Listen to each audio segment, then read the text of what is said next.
Hey guys, welcome back to the channel. My name's Dave DeGuire, and today I'm going to be showing you how to build a faux beam. If you find this video helpful in any way, please hit the like button. If you want to be notified when I upload my next video, please hit the bell button, and most importantly, hit that subscribe button. If you want to follow me on Instagram and see all the other videos that I do, please follow me at DeGuire Design and Build. But for now, please enjoy this video.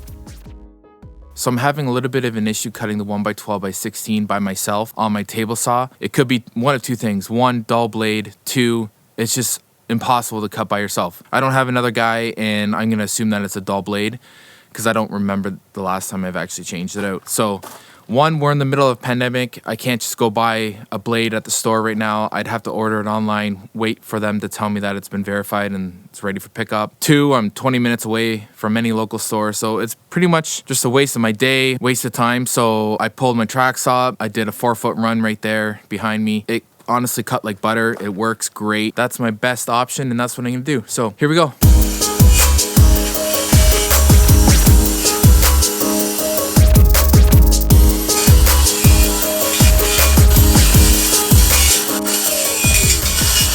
Quickly gonna show you what I'm doing here. I needed to lift the 1x12 up and past the sawhorse, so I ended up just using another 1x12. This clamp is massive and overkill, but it's the only thing that'll reach that I have on me that'll just help secure the track. So yes, overkill, but I need it. I want this to be perfectly straight. I need to make another 45 on this side. Okay, so there we have it. We have two 45-degree miters. This is the bottom side of the beam. Still has to get cut to length, so not worried about the mistakes from the table saw. But that's what we're doing. So I just finished doing all the miters outside. I brought all the lumber inside. It is currently about -5 right now. So it's a good thing my client has a heated garage, because that's where I'm going to be assembling the beams. I'm going to start by nailing and gluing everything together. Okay, so before I get to assembling the beam, I'm just going to kind of explain what I'm doing here. Here you can see the miters that I did outside using the track saw. So the first thing that I did before I get into gluing or nailing is I cut myself some 6 3/4 inch blocks. And the only reason they're 6 3/4 is because the dimension from the inside the beam is 6 3/4. When I glue all 4 sides of these miters, I'm gonna fold this one into this side, nail it on the miter, fold this side to this side, nail it on the miter, and then I'm gonna actually nail these braces all the way down the beam.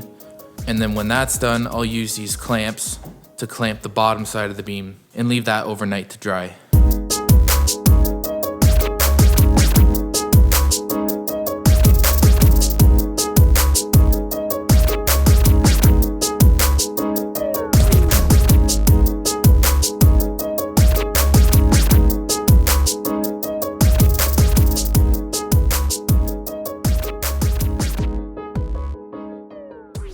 So this is 1x12 rough pine, also known as barn board. And these are some of the tools that I'm using. So I got a hand planer, palm sander, orbital sander inside there with another palm sander, mask.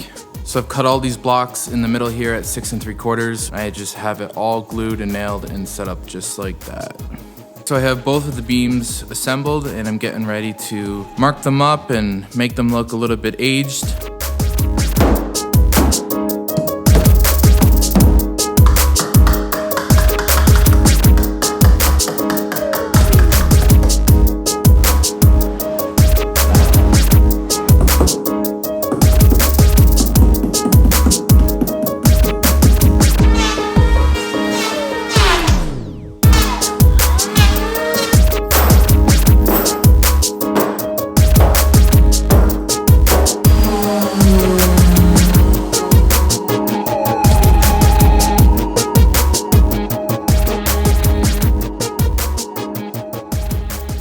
So that's a marking from the hand planer. This is actually a chisel mark with the hand planer, and I put the hand planer on an angle, and that's what gave me that distressed look. You can see this gouge coming all the way down. That's just the corner of the chisel. Okay, so one of the things that I was doing quite often was making the imprint of the nail itself. Here's a better look at that. You can see the head of the nail, gave that a whack. You can see the imprint of the nail, and then down here you see the indent of the head of the nail or the tip of the nail, and then that will make it look like it was actually bent over and into the lumber. Your main goal with this is just to make it look old and worn, so you can take anything that you have on hand. You can take flathead screwdrivers, screws, nails, grinder, chains, hammers, the claw of the hammer, hand planer if you have one. Anything that is going to make an imprint in the lumber is all you really need. Okay, so I just finished doing the coat on this beam. Turned out pretty cool. For the clear coat, I'm using a water-based interior satin made by Varathane. Standard LePage wood glue. The stain is Minwax wood finish, and it is a provincial 211. That's the code for the stain color. And last but not least, we are using a stainable wood filler made by Elmer's Pro Bond Max. So these are the tools that I'm using to apply the clear coat. This is just a 4-inch foam roller. And this is just a 2.5-inch brush that I had laying around. I roll it on every 2 feet or so, and then I take the brush and I just wipe over what I just rolled, and that gets rid of any of the bubbles, keeps it smooth. So this is one coat. I'll probably end up doing 2, and this one, as you can see, has nothing on it.